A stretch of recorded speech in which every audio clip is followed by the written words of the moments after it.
Qual é o caminho da vida verdadeiramente feliz e plenamente recompensada? Será que este caminho existe? E será que existe um único caminho para esta vida plena e abundante? Uma das mentiras mais perniciosas, mais cruéis dos nossos tempos, que melhor caracteriza a nossa cultura, essa sociedade de consumo e bem-estar, é a mentira que diz o seguinte: quanto mais opções tivermos, mais livres e mais felizes seremos. Todos conseguem identificar esta mentira que está inserida em todos os cantos da nossa cultura? Em cada comercial, em cada vitrine, em cada novela, em cada seriado. Quanto mais opções, mais liberdade, e quanto mais liberdade, mais felicidade. Não é isso que nos vendem nos pacotes de TV por assinatura? Mais canais, mais opções, mais divertimentos. Em cada concessionária, mais acessórios, melhores condições de condução e de financiamento. Não é isso que nos oferecem nos lançamentos imobiliários? Mais opções de lazer, mais maneiras de se entreter no final de semana e mais possibilidade de ser feliz. Não é isso que nos vendem nos programas de cinema? Por que escolher entre 2 ou 3 filmes? Você pode escolher entre 10, 12 opções em cartaz. Contudo, meus irmãos, eu creio que muitos aqui saberão identificar isso. A verdade é exatamente o contrário do que o mundo nos diz.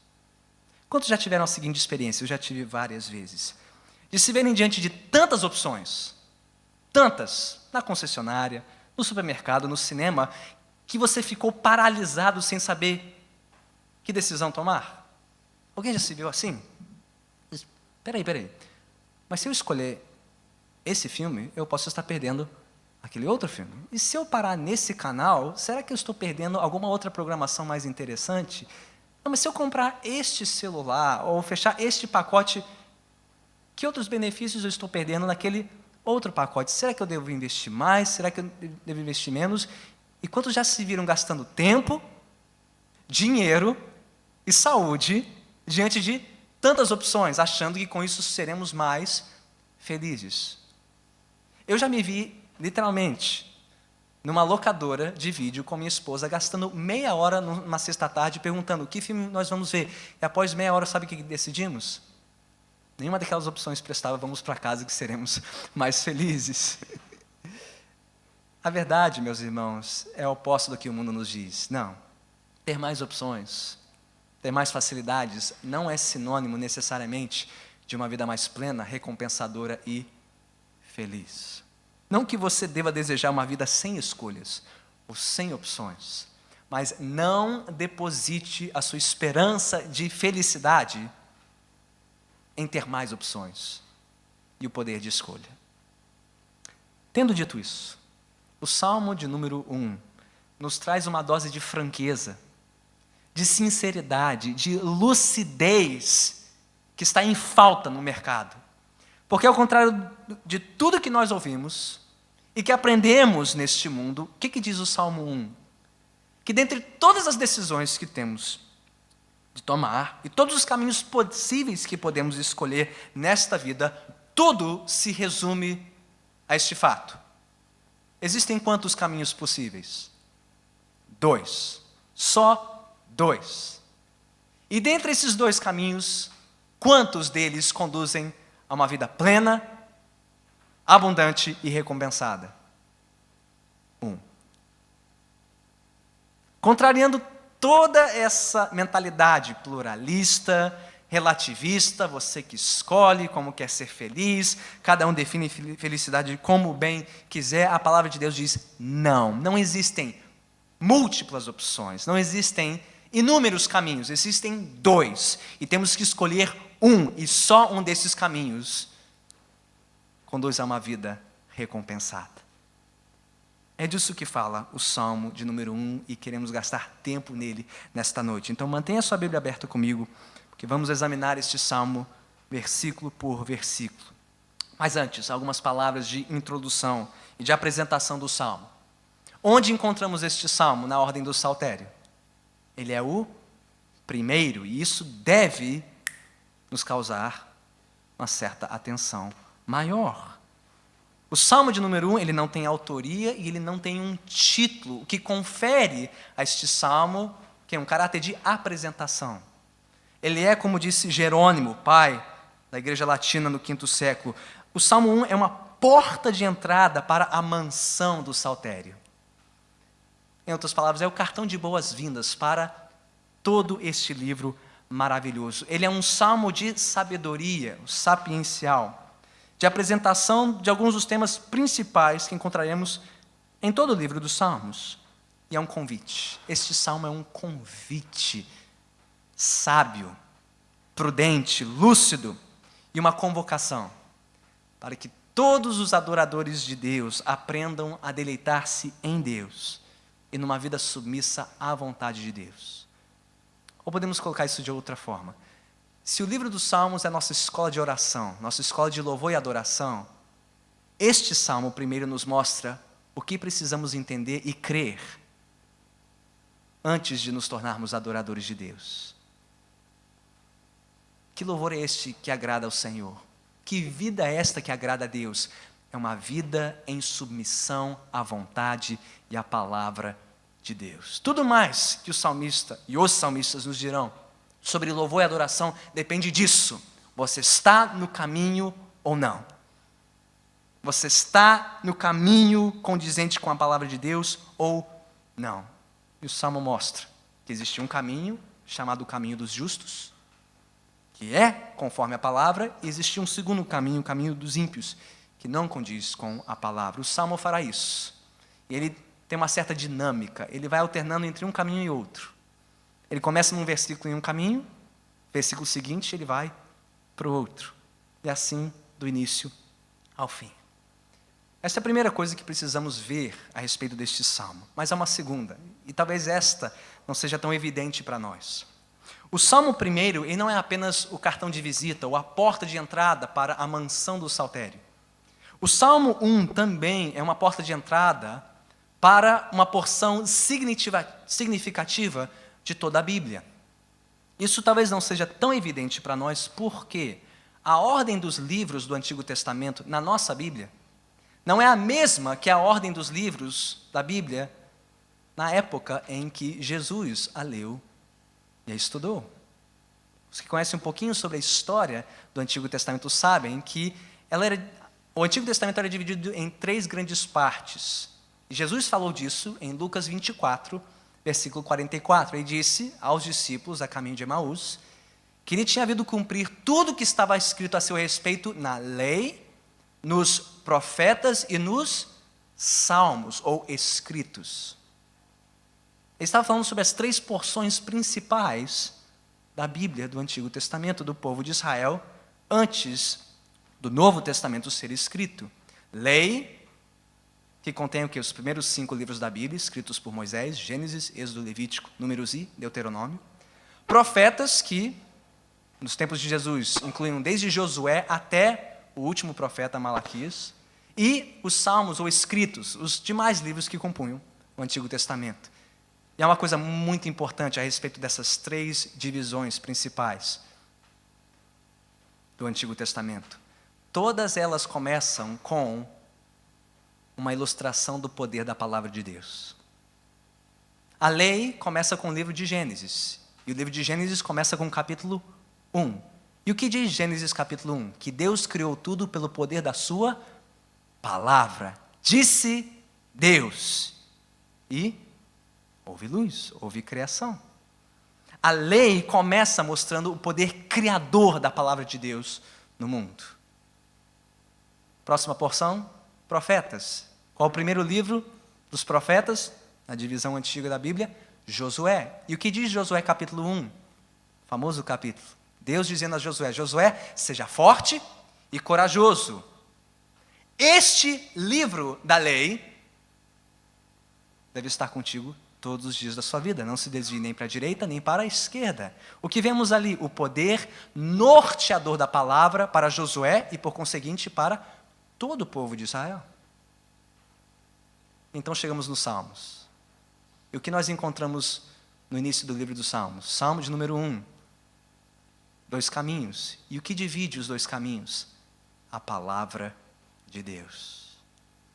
Então, se colocarmos esses 3 capítulos da Bíblia, Gênesis 1, Josué 1 e Salmo 1, lado a lado, eles formam um tríptico, um quadro em 3 partes, mostrando a palavra que criou o mundo, a palavra que dirigiu o povo de Israel e a palavra que dirige a vida de cada verdadeiro servo do Senhor. Uau! Um colar de pérolas, unido de maneira poderosa pelo Senhor, mostrando o divisor de águas. O que divide um caminho do outro nesta vida é a palavra de Deus. E o Salmo 1 faz isso. Ele descreve e contrasta os 2 caminhos possíveis nesta vida, recomendando o único caminho de vida, o que é conforme a palavra, e repudiando o segundo caminho, que é contrário à palavra de Deus. Agora podemos olhar para o Salmo de número 1 e ver as suas diferentes partes. Ele se divide de algumas maneiras diferentes, a diferentes ângulos pelos quais poderíamos estudar o Salmo. O que mais me convence é o que divide o Salmo em 3 pares de versículos. Versículos 1 e 2 mostra, para usar uma outra imagem do Salmo, a imagem da árvore, né? A fonte do caminho feliz.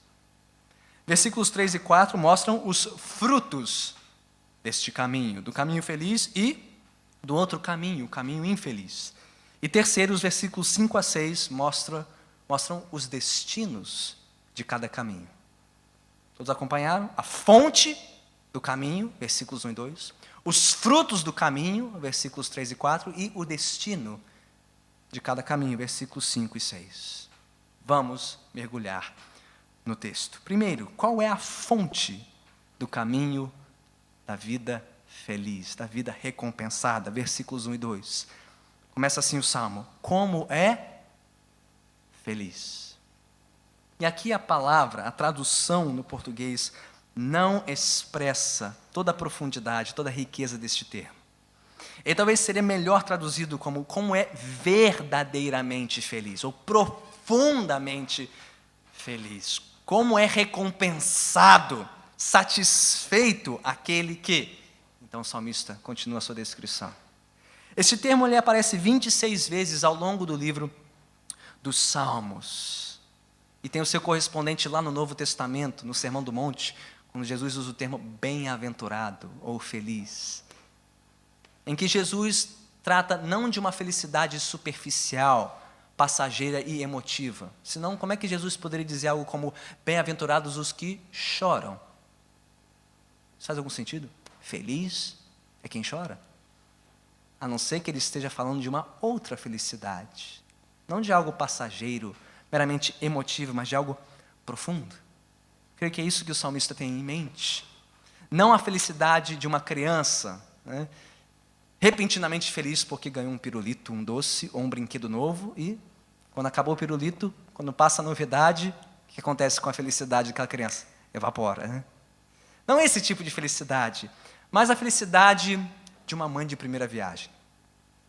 Aquela que suou, chorou, esperou 9 meses, pagou todo o preço para ter o seu bebê no colo. E, mesmo passando noites em claro, ainda sofrendo, pagando o preço para ser uma boa mãe, para cuidar do seu neném, pode-se dizer, satisfeita, realizada em ser mãe. Esse é o tipo de felicidade qual o salmista está falando. Algo profundo, algo que está na alma e que independe de circunstâncias. Felicidade no vocabulário bíblico, tanto no Antigo como no Novo Testamento, representa uma condição que é resultado de um relacionamento com Deus. Um relacionamento fiel e confiante no Senhor, independente das circunstâncias, sejam elas favoráveis ou não.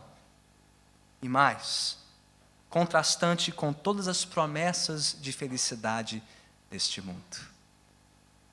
E é para aí que o salmista segue, na sua descrição da vida verdadeiramente feliz. O que ele diz?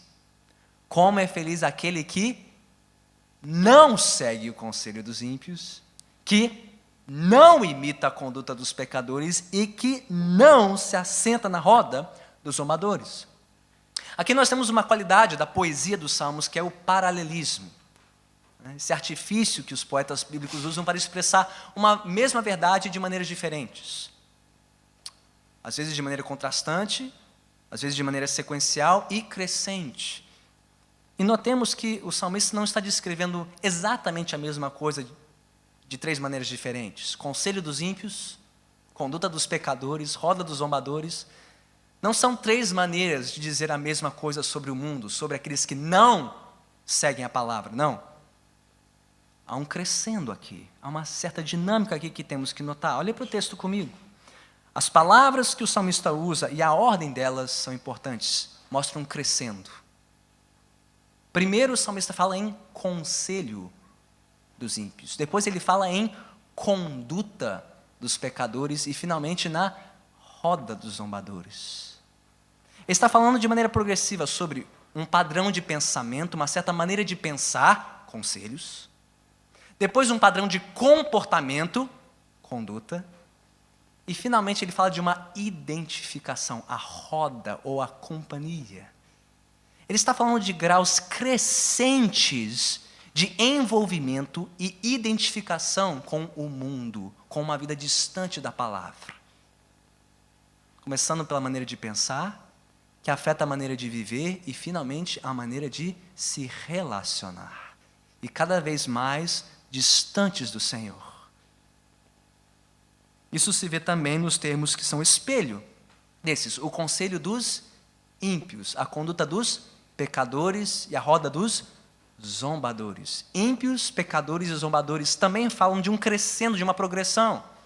Ímpios, a palavra fala do quê? Dos desordeiros, aqueles que quebram a ordem, o padrão de Deus para este mundo. Pecadores fala daqueles que afrontam esta ordem, se rebelam contra ela, e zombadores fala daqueles que abertamente, escancaradamente zombam de Deus, zombam da sua glória, zombam da sua santidade. Então veja que há um progresso aqui, desde aqueles que quebram as regras de Deus, aqui e ali, sem nenhuma pretensão de se rebelar contra Deus. Todo mundo é humano, não é pecador, quem não peca? Até aqueles que não, estou gostando disso. Eu não quero viver segundo as ordens de Deus, eu quero viver da minha maneira. Até aqueles que dizem, quer saber, não tem certo e não tem errado, Deus não vê, Deus não sabe, Deus não existe. Eu vou viver como eu bem quiser. Há um crescendo aqui, há um progresso. E o que o salmista está denunciando aqui? Isso é o mais importante. O salmista está denunciando o programa deste mundo para nos tornar semelhantes a ele. Começa de maneira muito sutil, com a maneira como nós pensamos, que afetará em segundo a maneira como nós nos comportamos e finalmente a maneira como nós nos identificamos e nos relacionamos em graus de crescente distanciamento de Deus. É isso que o mundo faz de melhor. Nos seus comerciais, nas suas novelas, nos seus seriados. Pastor, é só uma novela. Eu não vou fazer isso. Eu não concordo com isso, mas eu gosto, pastor. Não faz mal nenhum, é só um pouquinho de divertimento. Meus irmãos, veneno é saudável em doses pequenas ou grandes? Não. Se você tomar veneno tudo de uma vez, o que vai acontecer? Você vai cair morto. Mas se você tomar veneno aos poucos ao longo da vida, o que aquilo vai fazer? Vai minar a sua saúde, vai comprometer o funcionamento dos seus órgãos até que você não seja capaz de se sustentar. Ou olhe para as ondas do mar. Há uma ressaca, uma onda forte, isso não vai fazer mal nenhum. Ao longo do tempo você vê aquelas mesmas ondas batendo contra a mesma orla e daqui a pouco aquela orla já está toda redesenhada. E talvez aquele calçamento que foi feito belamente está erodindo. Assim são as ondas deste mundo que se lançam contra nós, dia após dia, erodindo as nossas defesas, anestesiando a nossa alma, pelo que assistimos na TV, pelo que vemos na internet, os comerciais, nos nossos celulares, smartphones, os meios de comunicação em massa. Qual é o programa deste mundo? Minar, erodir, anestesiar a nossa consciência, para que passemos a pensar como o mundo. Daqui a pouco estamos vivendo como o mundo, e logo, logo estaremos muito à vontade com o mundo e com os que são dele. Já se fala, meus irmãos, sobre o escândalo do comportamento evangélico. E o que constitui o escândalo da igreja evangélica?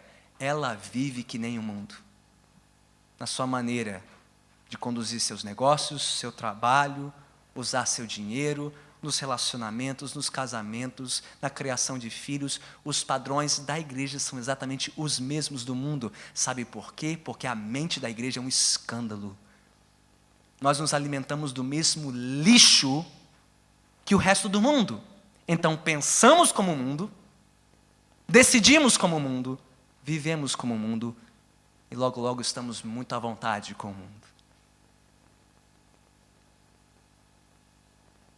Esta é a promessa de felicidade do mundo, mas não é o plano de Deus para as nossas vidas.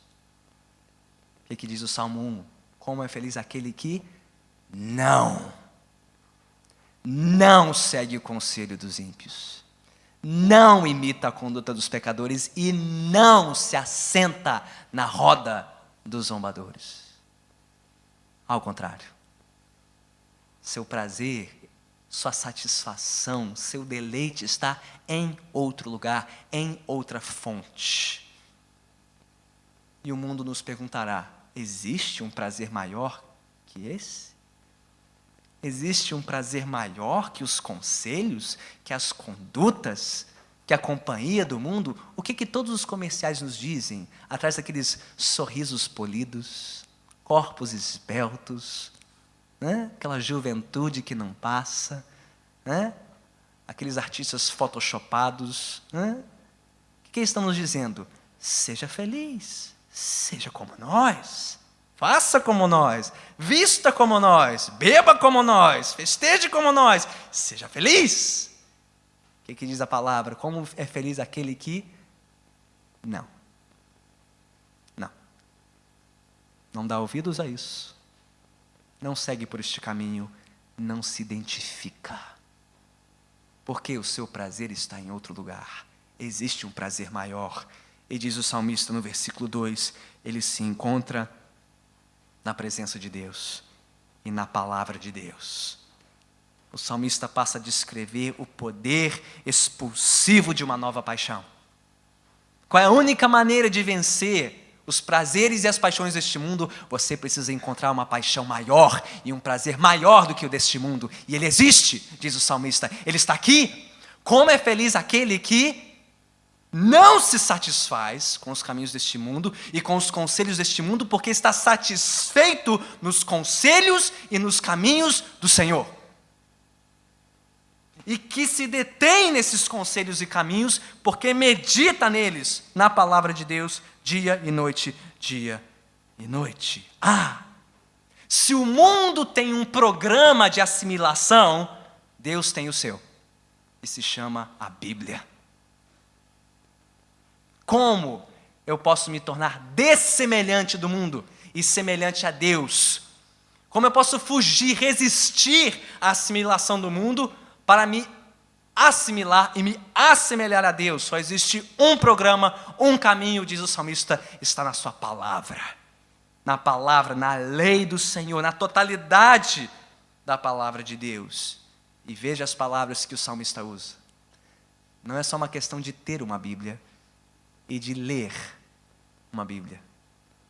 Há muitas pessoas que têm uma ou várias Bíblias, que leem ou já leram a Bíblia várias vezes, mas que pensam como o mundo, vivem como o mundo, se identificam como o mundo. Por quê? Porque elas não têm prazer na palavra. Ela entra por um ouvido, ela sai por outro, ela enche a mente, mas não desce para o coração. Como é feliz aquele que tem a sua satisfação. A palavra aqui traduz-se em uma paixão intensa, uma afeição pessoal, um coração voltado para a palavra de Deus, que produz uma mente alicerçada na palavra de Deus. Como é feliz aquele que se satisfaz nesta palavra e medita nela dia e noite, todo o tempo. E meus irmãos, como a igreja abandonou esse caminho?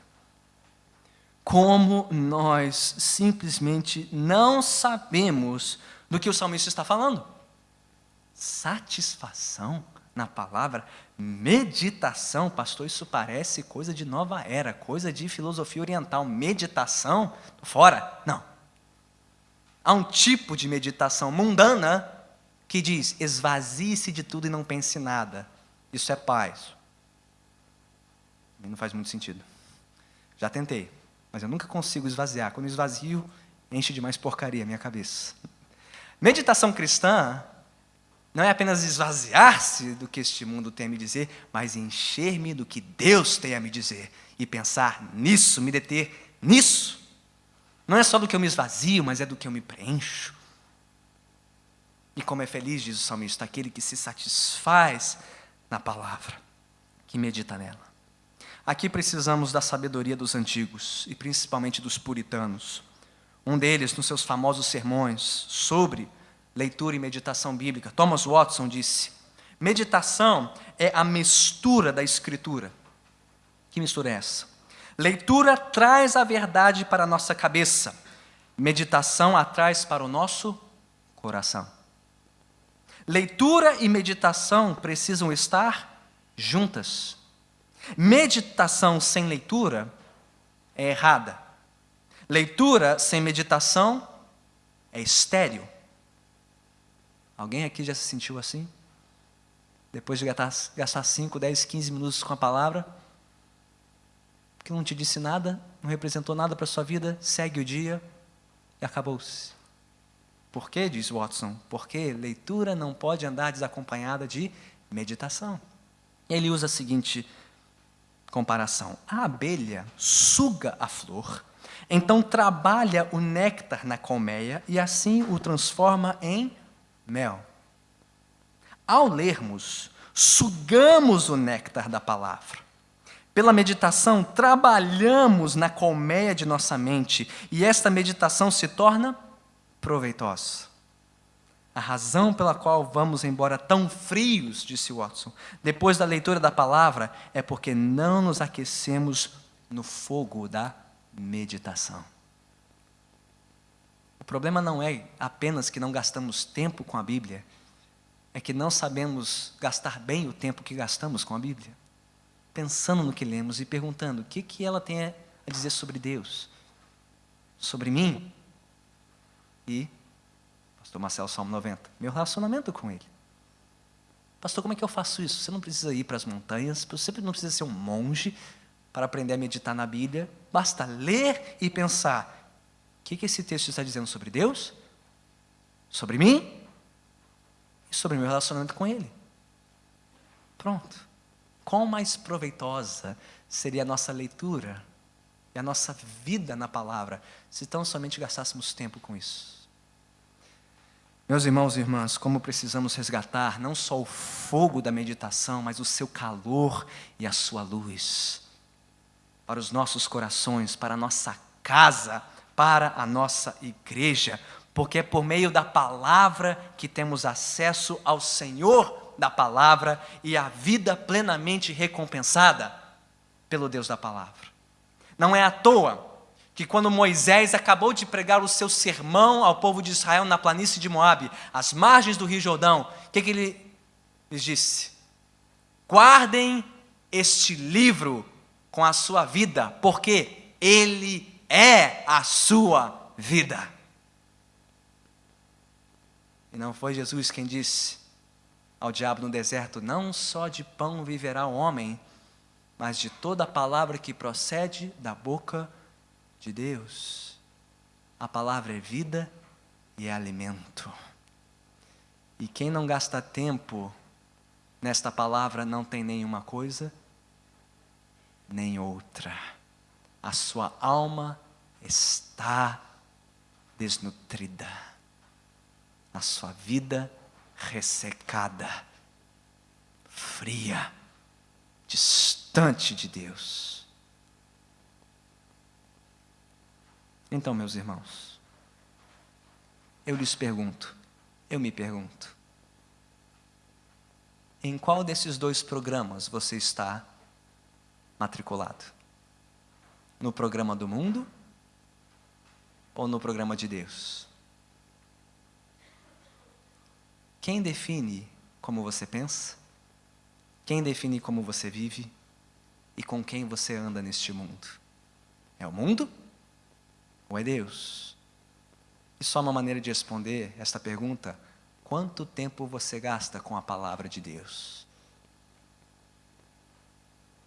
Ou, pondo na balança, quanto tempo você gasta na frente da televisão, com o celular em mãos, com a sua banda larga acessada, ouvindo todas as fofocas das novelas, dos seriados, todos os telejornais, todos os bate-bolas e mesas redondas?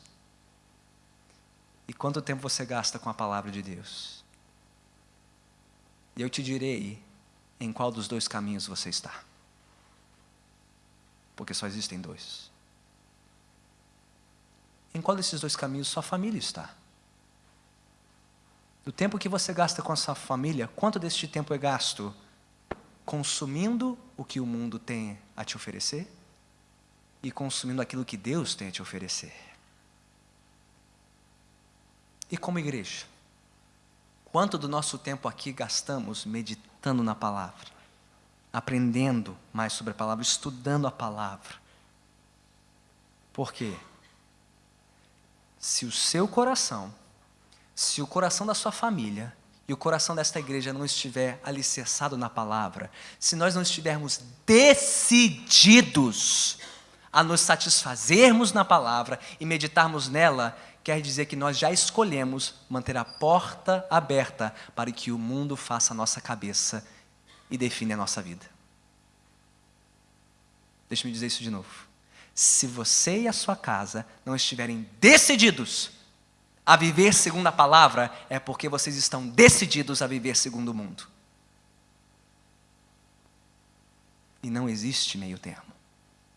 Ou você está no caminho da palavra, ou você está no caminho do mundo. E ponto final. E diz o salmista, só um desses dois caminhos termina bem. Para você, para os seus filhos e para as próximas gerações dessa igreja. Como assim, pastor? Leia comigo o restante do salmo. Vamos seguir para a próxima porção. Já identificamos a fonte dos dois caminhos. O conselho de Deus na sua palavra, ou os conselhos deste mundo. Quais são os frutos destes dois caminhos? Ele diz nos versículos 3 e 4, falando do caminho do justo. É como árvore plantada à beira de águas correntes, dá fruto no tempo certo, e suas folhas não murcham, tudo que ele faz prospera. Ele olha para outro caminho e diz, não é o caso dos ímpios. São como palha que o vento leva. O salmista não poderia ter sido mais feliz na escolha de uma metáfora, de uma imagem para descrever a vida do justo, a vida do que anda na palavra. Ele usa a imagem de uma árvore, bem plantada à beira de águas correntes. A imagem por si só já é marcante porque, em que contexto este texto foi escrito? Qual era a geografia característica da Palestina, em que vivia o povo de Israel? Uma terra árida, com uma faixa central próspera, né, bem irrigada, bem frutífera, mas fora isso, deserto para todos os lados. Árvores bem plantadas e bem irrigadas não eram uma coisa comum, como é para nós que vivemos no Rio de Janeiro, né, plantados aqui no meio da Mata Atlântica, essa faixa, né, litorânea. Isso é uma imagem rara? É uma imagem de vida, num contexto de morte. Aquele que está satisfeito na palavra e medita nessa palavra, ele tem vida. Diferente dos que não estão na palavra, estão mortos. Mas a imagem, quando bem estudada, mostra mais uma coisa importante. Que a imagem que o salmista usa, e as palavras que ele usa para descrever essa árvore, não são comuns.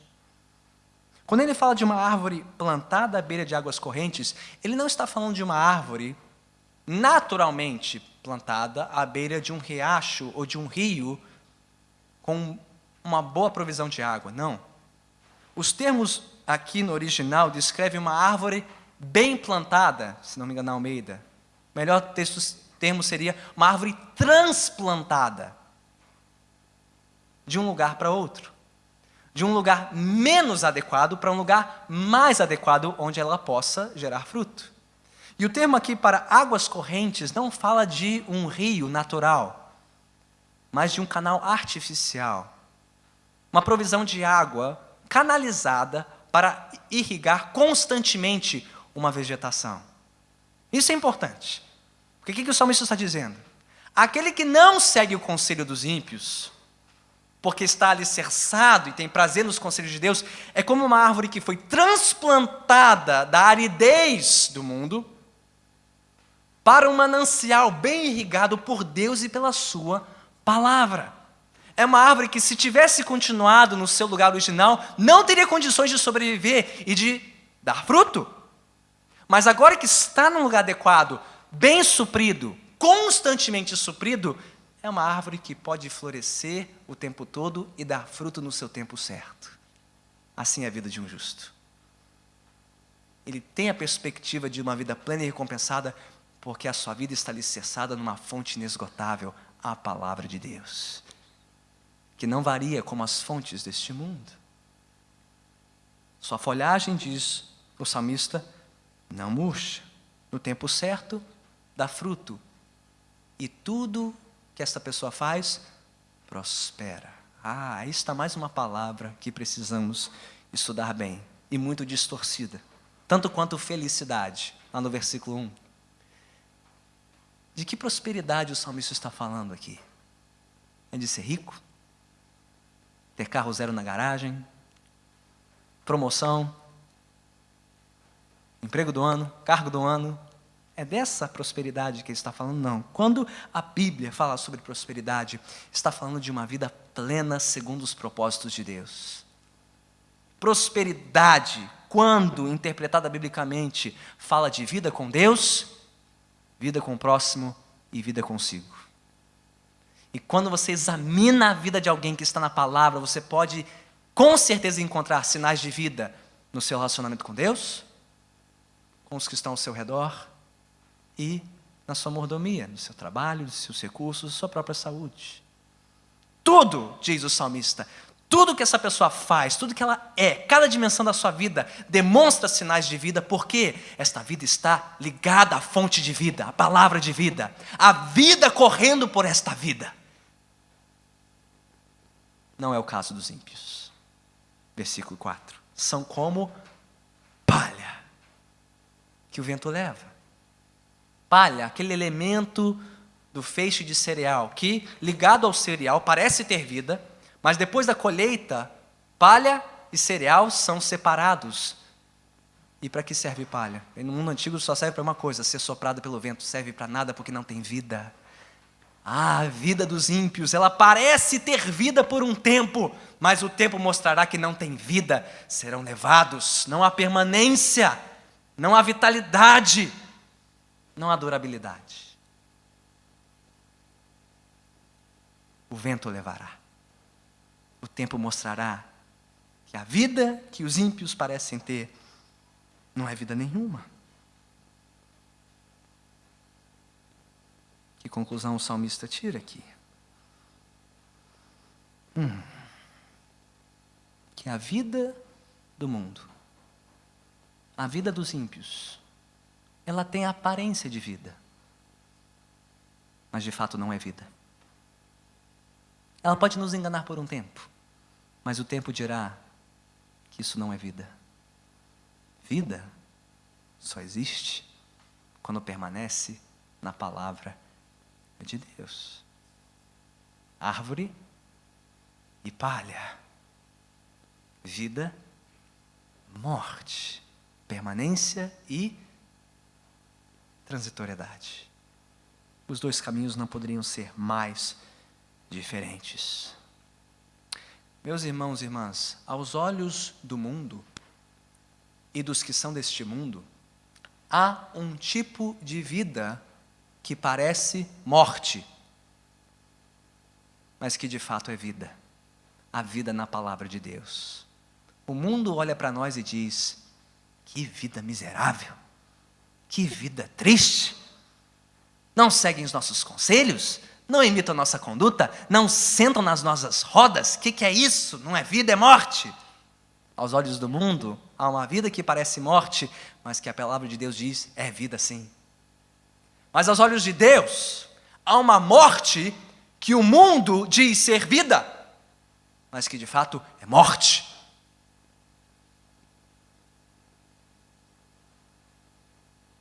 Então, qual dos dois caminhos descreve a sua vida? Árvore ou palha? Vida ou morte? Vida aos pés do mundo ou vida aos pés do Senhor? Folhagem que não murcha? Fruto no tempo certo? Ou palha? Sem vida, sem folha, sem fruto. Você só pode estar em um desses dois caminhos. E então o salmista conclui os destinos respectivos de cada caminho. Versículos 5 e 6. Por isso, os ímpios não resistirão no julgamento, nem os pecadores na comunidade dos justos, pois o Senhor aprova o caminho dos justos, mas o caminho dos ímpios leva à destruição.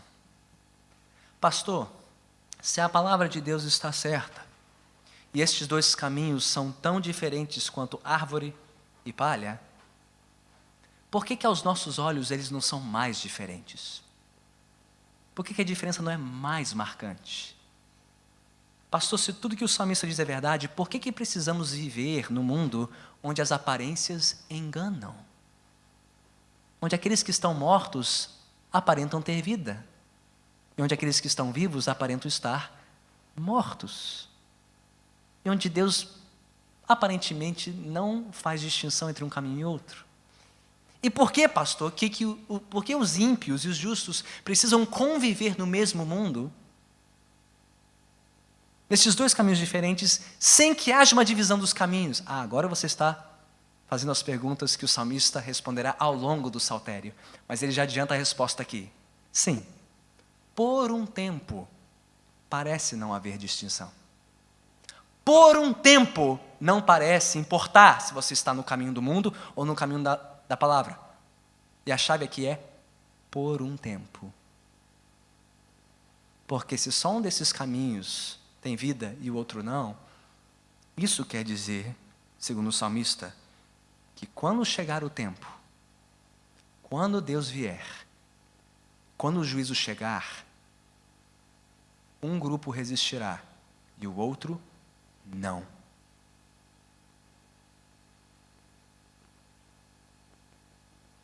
E esses dois grupos que conviveram juntos neste mundo, e pasmem, talvez até mesmo dentro da própria igreja.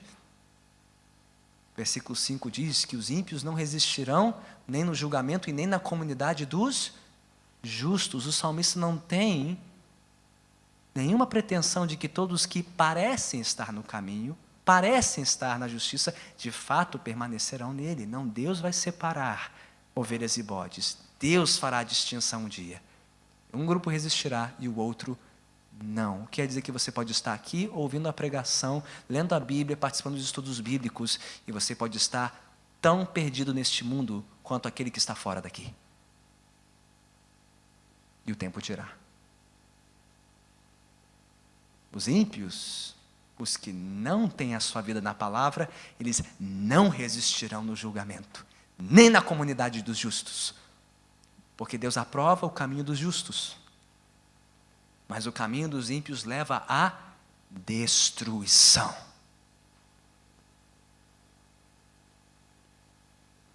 E é a nossa expectativa do que está por vir que determina a nossa vida no presente.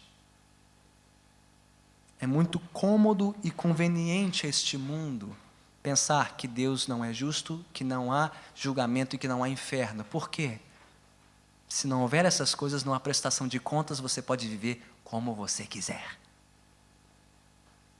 O salmista diz: não. Um grupo resistirá, o outro não. Um será poupado, o outro será julgado. E esta é a lição não só da eternidade, meus irmãos. Pare para pensar. Esta é a lição da história. Todos aqui estudaram história das civilizações antigas, não? Vocês já ouviram falar sobre o Império Egípcio, Império Assírio, Babilônio, Persa, gregos, romanos? Sim? Já ouviram falar sobre Hitler, o Terceiro Reich, Mussolini, Stalin? Eu lhes pergunto, o que sobrou desses impérios? Ruínas. Ruínas. Soterradas debaixo da terra. Mas eu te pergunto, e a igreja? Que há 2000 anos sofre, sua, sangra, é perseguida, onde está a igreja? Ela está viva pela graça de Deus e espalhada por todo mundo. Você quer saber por quê? Porque Deus aprova o caminho dos justos. Mas o caminho dos ímpios leva à destruição. Mais cedo ou mais tarde o juízo vem. E um dia virá para todo sempre.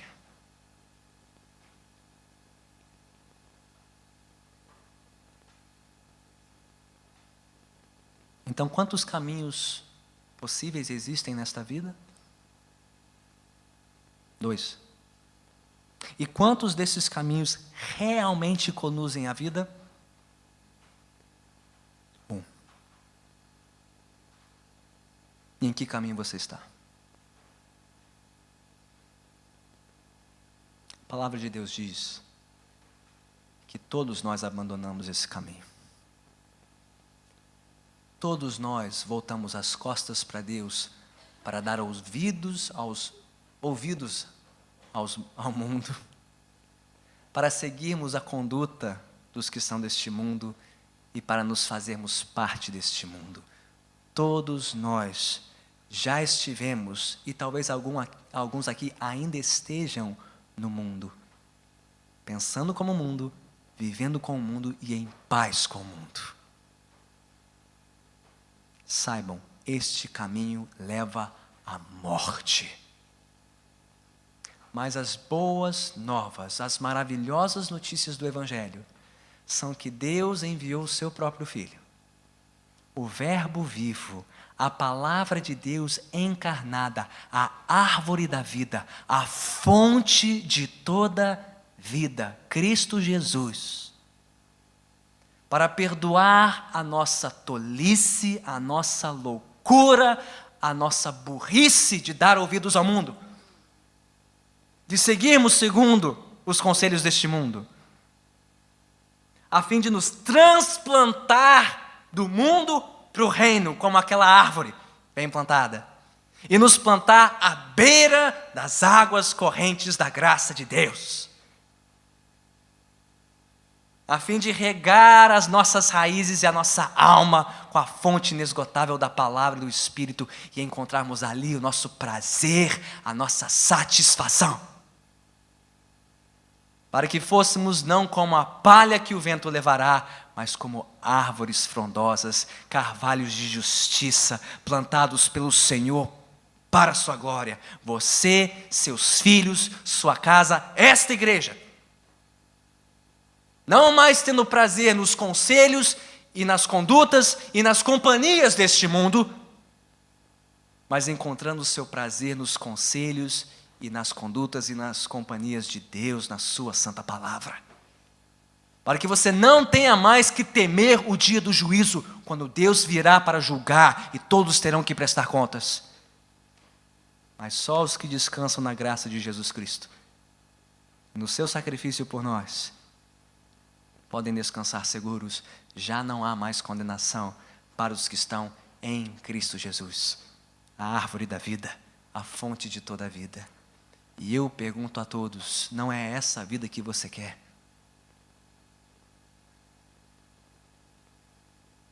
Não é isso que seu coração mais deseja? Vida plena, vida abundante, prazer em Deus, prazer nos caminhos do Senhor, vida que vale a pena ser vivida. Então pare de dar ouvidos ao mundo, e pare de viver como o mundo, e pare de andar com o mundo. Venha se deleitar na palavra de Deus. Venha molhar os seus pés nas Escrituras, você e toda a sua casa. Venha. Vamos, igreja, vamos encontrar o nosso prazer e a nossa satisfação em Cristo. E quando Ele voltar, nós conheceremos este prazer plenamente, eternamente, para todo sempre. É isso que você quer? Então vamos pedir isso ao Senhor, vamos orar.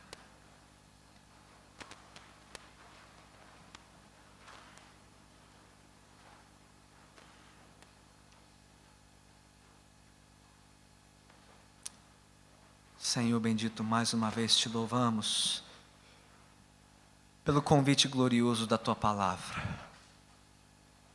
É o Senhor quem nos chama novamente para voltarmos os nossos ouvidos para Ti, inclinarmos a nossa mente e o nosso coração para Ti, e recebermos esta oferta e abraçarmos de todo o nosso coração, de toda a nossa mente, de toda a nossa força, de todo o nosso ser. Perdoe-nos, Senhor, porque tantas vezes temos recusado este convite, para aceitar os convites deste mundo, para dar ouvidos ao mundo, pensar como o mundo, viver como o mundo, pertencendo ao mundo. Senhor, vem nos conquistar de volta para Ti, vem nos trazer de volta para o Teu caminho, que é segundo a Tua palavra. Vem nos renovar a alegria da nossa salvação. Ó Senhor, vem nos fazer provar desta satisfação da qual fala o salmista, este prazer intenso e pessoal na Tua palavra. Ó Senhor, vem regar a nossa alma nas águas correntes das Sagradas Escrituras, nesta fonte inesgotável do Teu Espírito, ao sentarmos aos Teus pés para aprendermos de Ti, para que conheçamos a vida plena, vida abundante, a vida eterna em Teus caminhos, para o louvor da Tua glória. Ó Senhor, mas se houver entre nós aqueles que nunca antes provaram deste alimento, nunca antes ouviram este convite, nem tampouco se renderam a ele, que nesta noite os seus corações sejam sobrenaturalmente transplantados do mundo para o reino, da terra árida e seca deste mundo para o manancial glorioso e santo da Tua presença, Senhor. E que encontrem em Ti perdão, alento e refrigério para suas almas cansadas e sobrecarregadas. Nós assim Te suplicamos, para que quando vier o dia, Senhor, o dia da Tua visitação, o dia do Teu juízo, não tenhamos o que temer, mas só pelo que agradecer. O Senhor nos sustentou, o Senhor nos nutriu, o Senhor nos conduziu pelo caminho estreito, longe do caminho deste mundo, longe da sua destruição, para a nossa salvação em Cristo Jesus. Louvado seja o Teu nome. Ó, faz isso por mim, Senhor, faz isso pelos da minha casa, faz isso por cada um aqui, pelos membros da sua casa, faz isso por esta igreja e por cada geração desta igreja. Ó Senhor, planta-nos, alicerça-nos, arraiga-nos no solo rico e bem nutrido da Tua santa palavra. Nós assim Te suplicamos, para o louvor da Tua glória, em nome de Cristo Jesus.